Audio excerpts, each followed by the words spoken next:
오늘 본문 14장 말씀은 이전 14장과 같이 이스라엘 장로 여러 사람이 하나님의 뜻을 물으려고 나온 것으로 시작됩니다. 하나님께서는 그때와 마찬가지로 그들의 질문을 용납하지 않으십니다. 그 이유는 그들이 조상이 하나님 앞에 행한 가증한 일 때문입니다. 5절부터 29절까지는 이스라엘의 조상들의 가증함이 어떤 것들이 있는지 설명하고 있습니다.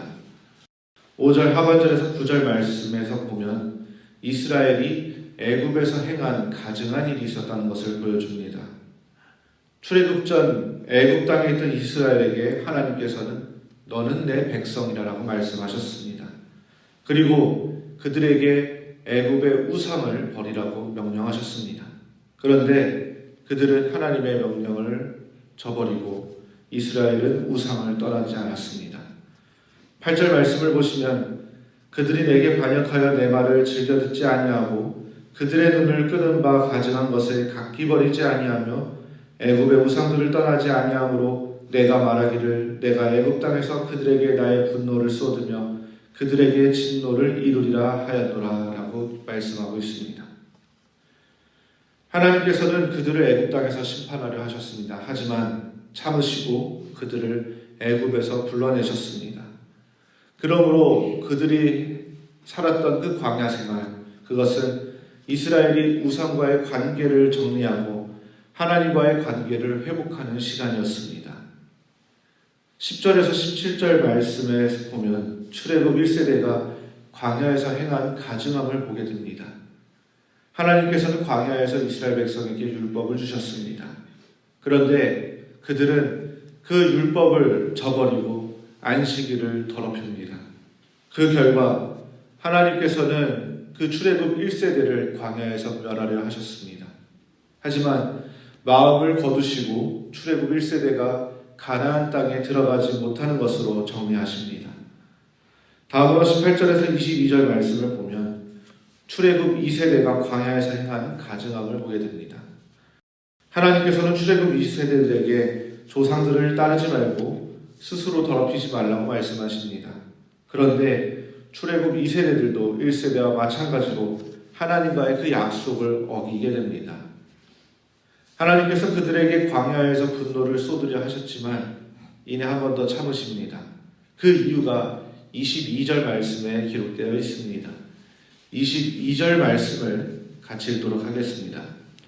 내가 내 이름을 위하여 내 손을 막아달리 행하였나니 내가 그들을 인도하여 내는 것을 여러 나라 앞에서 내 이름을 더럽히지 아니하려 하였음이로라. 이방 앞에서 하나님의 백성을 망신시키지 않으시려는 하나님의 배려가 있었던 것입니다. 그렇게 이스라엘 백성이 가나안 땅에 들어섰지만 여전히 하나님의 말씀대로 살지 않았습니다. 28절 말씀을 보시면 내가 내 손을 들어 그들에게 주기로 맹세한 땅으로 그들을 인도하여 드렸더니 그들이 모든 높은 산과 모든 무성한 나무를 보고 거기에서 제사를 드리고 분노하게 하는 제물을 올리며 거기서 또 분향하고 전제물을 부어 드린지라 라고 기록되어 있습니다. 이처럼 죄악 속에 사는 그들을 용납하지 않으셨고 그들의 질문을 받지 않으셨던 것입니다. 이렇게 하나님께서 이스라엘의 범죄에도 불구하고 참으시고 인내하신 이유가 있습니다. 그것은 두 가지가 있는데 첫 번째는 참고 인내할 때 이들이 하나님 앞에 깨닫게 될 것이라는 믿음이 있었다는 것입니다. 44절 말씀을 보시면 이스라엘 족속아 내가 너희의 악한 길과 더러운 행위대로 하지 아니하고 내 이름을 위하여 행한 후에야 내가 여호와인 줄을 너희가 알리라.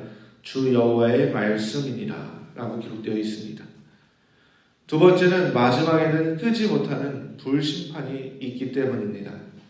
47절 말씀을 같이 읽도록 하겠습니다. 남쪽의 숲에게 이르기를 여호와의 말씀을 들을지어다. 주 여호와께서 이같이 말씀하셨느니라. 내가 너희 가운데에 불을 일으켜 모든 푸른 나무와 모든 없애리니 맹렬한 불꽃이 꺼지지 아니하고 남에서 북까지 모든 얼굴이 그슬릴지라. 이처럼 마지막 날 하나님의 통치가 회복될 것이라는 것입니다. 우리는 이 사실을 기억해야 할 것입니다. 그렇다면 우리가 오늘 말씀을 통해서 깨달았고 또한 기억해야 될 것이 무엇인가? 바로 그때까지 우리를 구원하시는 하나님의 사랑이 있다는 것입니다. 우리는 이 사실을 기억하고 그 하나님의 사랑을 늘 붙잡고 살아가야 할 것입니다. 뿐만 아니라 마지막 날에 임하실 그 하나님의 통치의 역사, 그 날을 우리는 기억하며 그 날을 준비해야 될 것입니다. 끊임없이 우리에게 많은 유혹들이 찾아올 것입니다.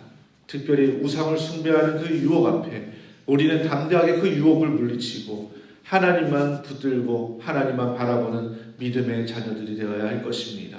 오늘도 이 사실을 기억하시면서 하나님만 바라보시고 결단하시는 저와 성도님들이 되시기를 주님의 이름으로 소망합니다. 오늘 주신 말씀 기억하시며 함께 기도하시겠습니다.